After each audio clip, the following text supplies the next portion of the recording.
Kalau saya boleh bilang di depan Pak Jokowi hari itu, walaupun saya harus bilangnya di sini akhirnya, gitu. Saya pengen bilang, saya meminta maaf dari ujung kaki sampai ujung kepala terhadap Pak Jokowi.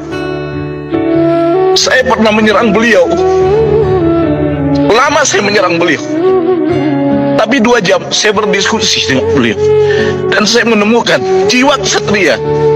Seseorang yang sabar menghadapi fitnah, seseorang yang sabar menghadapi hantaman gelombang serangan. Satu hal yang sulit kita temukan pada jiwa-jiwa yang hidup hari-hari terakhir ini. Beliau tetap dalam konsistensi memaafkan.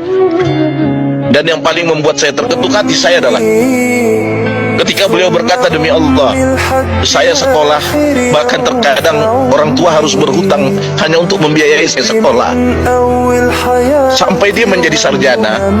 Lalu kemudian dia berkata, saya akan datang ke pengadilan dan membawa seluruh ijazah saya, sejak sekolah dasar sampai saja menjadi sarjana. Saya akan bawa itu di pengadilan, akan saya pertontonkan di hadapan publik, akan saya bukakan di hadapan hakim.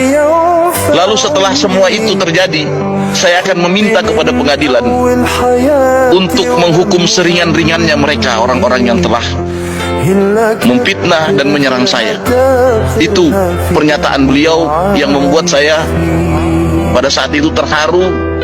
Bagaimana orang ini dengan tabah, ya, sambil juga dia menyadari bahwa Roy Suryo, Dr. Tifa, Rizwan Syahipar dan kawan-kawan bukanlah musuhnya. Suka atau tidak, mereka itu mantan rakyat beliau. Kalau Anda menyebut Jokowi adalah mantan presiden, maka Anda mantan rakyatnya. Itu logikanya.